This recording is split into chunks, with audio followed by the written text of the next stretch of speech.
Hello everyone, I'm Natalia Sánchez Martinez and welcome to my video exam for Resources and ICT. Today I will be explaining 3 interesting activities and I will be answering questions of the subject. Enjoy! These activities will be carried out in a 4-grade classroom of 20 students. It will take 3 sessions to complete each activity.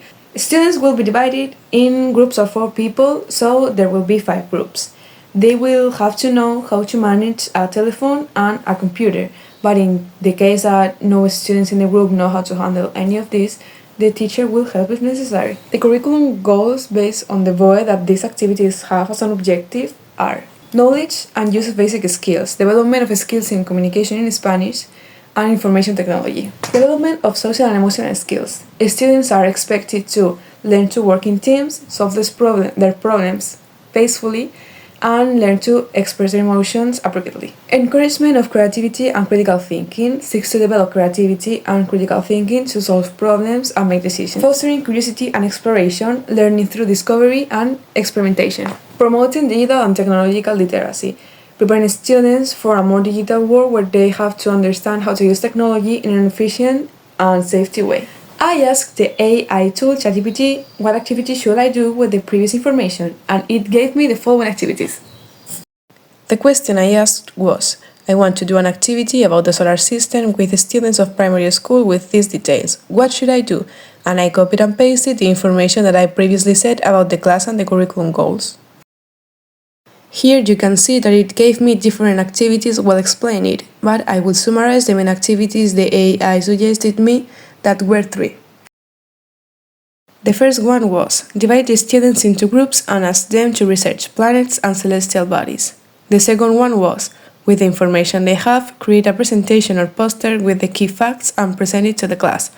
And the third one was, create a floor model of the solar system and by groups represent the planets according to their proximity to the Sun. I think the AI gave me really good ideas. On the other hand, I won't be using these activities. I prefer that students learn by playing with the tools I will give them rather than researching on their own. In fact, the tools I chose that they will use as a game will make them investigate, but they will find it funnier. To begin this activity, the teacher will do an explanation of our galaxy, the planets and the solar system in general, and then the teacher will divide the class in 5 groups or 4 people each. Then she will hand a paper which explains the activities they will have to do, and the teacher will read this paper out loud in case there is any doubt. Here is a photo of the paper, including an explanation of the context of the roleplay for students, the space for their rocket names and their own names, and a detailed explanation of each mission so it's easier for them not to get lost. The 3 activities students will have to do are involved in a role-play task, in which the student is an astronaut and its team is a rocket ship. They will have to put the rocket ship name invented in the paper they were given and their own names also in the paper. So to carry out these activities, the role-play is about they have to complete 3 missions, and the 3 missions are the activities that I developed. For these activities, they only need a telephone and a computer. First mission. To start, I will explain a lesson of the solar system and our galaxy, and after explaining the lesson of the origin of the galaxy and the solar system, the student will log with a computer in Little Alchemy 2 and follow the steps in the instruction to get to the creation of the universe. Second mission. The students will now have to explore our galaxy, the Milky Way. For this, they will use the Merge Cube. There will be one for each team, and the app Edu Explorer in their phones.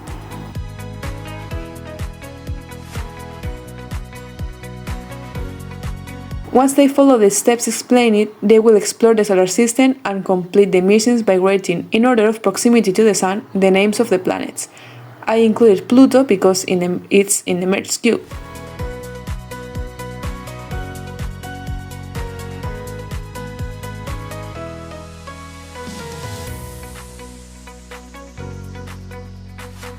Third mission. The last activity is explained in a Canva. Each team has a canvas shared by the teacher to complete the task. In this mission, students will have to complete a comic where they will have to order each planet from its proximity to the Sun, from the closest to the farthest, and also locate each warrior of the planet in the planet they belong. For this, they will have to master copy and paste and minimize and maximize images, but in case it's difficult for them, the teacher can help and explain them.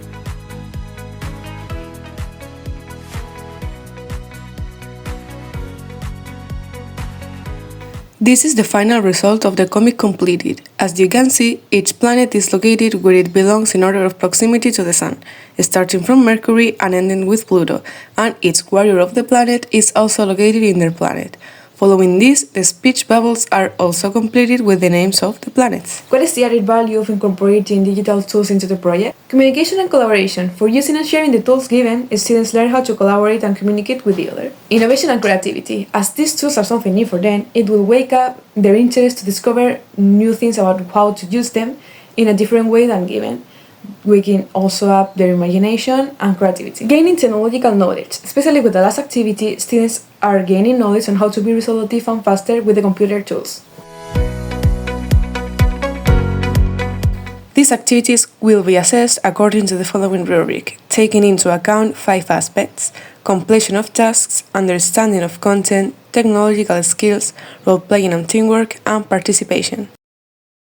Their work will be qualified in bad, poor, good, or excellent, being bad, for example, having tasks incompleted, ignoring the role play they have to do, or denying to participate in tasks, and being excellent, for example, completing all the tasks, showing an understanding of work done, having used effectively the tools given, and participating with role play and with partners. Now we'll introduce the concerns these 3 tools that the students will be using may have according to their privacy, data protection, and right policies. In Little Alchemy 2, there are no problems involving these aspects. As it's a net to play, there is no need to sign up or to have premium data. In short words, everything works well. In the Explorer, there are 2 minor concerns. Regarding to the sign up, the app needs a Google sign up as every app does. Regarding exploring data, it has little data free, but the one for this activity is free, so we shouldn't have problems. Canva has the same problem as the Explorer. It needs a Google account to sign up, and there are some free and not free features, even though for this activity we will be using only the free ones. Now let's move on to the ACAT framework and what are the factors involved in these activities and tools according to the 4 classifications of ACAT. This is the whole ACAT framework classification according to the activities I have developed. Now we will see each headline and which part of each one complement the activities design, according to sociability, learning, exploration and direction, and if they are formal or informal, mixed, dynamic or static, and blended, mixed, and digital. In the first classification of the social part, we have person who works on the task, team, assigned roles, teachers, and groups. In the second classification of learning, we can find that it's done through exercise and practice, is contextual and community-based, is done through meaningful experiences, and is done in response to program instructions. Next, in exploration and directed, we have TPS, distribution of worksheets, images-based media, role games, and games. Finally, in the last classification of formal, informal, mixed, dynamic, static, and blended mixed digital, we have things such as wearable surface, class, laptops, cell phones, and virtual campus. After a long thinking, I got to the point that the 5 more critical elements of this course that I would like to include in my PLE are Canva, Miro, blogs and portfolios, RICT, and Google Docs. Here you can see the diagram I did with information of each element and how useful they are for students. Google Docs is a cloud-based word processing application that is part of Google Workspace. It is very useful when it comes to organizing work, plus it has automatic saving. RICT is a cube that allows viewing any subject content in a 3-dimensional form, accompanied by an application for mobile or tablet. Canva is an app that allows you to create presentations, comics, resumes, posters, or infographics in an original way. A blog or portfolio allows students to become more integrated with how technology works. It also helps to organize tasks in different sections and the work is very well distributed. Miro is a website that allows you to make diagrams and schematics.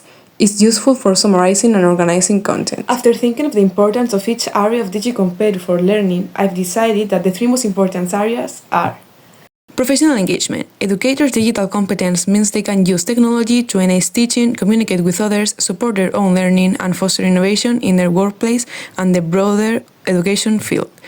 In this course, we have used technologies in all our activities. With this, we have organized our work easily with the help of technology, and we have communicated, learned, and innovated together. Digital resources. Educators have access to many digital teaching resources. They must learn to find the right materials for their teaching goals and student needs, organize them, and adapt or create new resources to enhance their lessons. In this course, I want to focus on one of our last tasks, involving PLE, where we had to put in common all the apps and tools we have used in all our activities. These apps helped us to get to our teaching goals and organize our work. Facilitating learners' digital competence. Digital competence is a critical skill for educators to instill in students. While educators may use technology to teach other skills, their ability to help students become digitally competent is a fundamental aspect of their own digital expertise. One activity we did according to this area is the one using tools our teacher facilitated us. In this activity, we teach a group of our class how to use a robot and students had to learn it and try to do it. The teacher, in this case us, used technology to teach other skills and help them become digitally competent. To conclude, I will reflect on three different aspects. First, the grade I earned. Second, the most challenging role of this course. And third, how the AI has helped me in this project and how my humanity has complemented this. In my opinion, I think I've deserved a 7 since I've done all the tasks that have been sent to me in this course. I've helped my teammates on every activity, and I also have completed the tasks of people who didn't want to do their part. I also think, on the other hand, that if I had to do everything we have done by myself, I wouldn't have been able to did it at the same quality. So I have to thank lots of things to my teammates and the respect we have had as a group.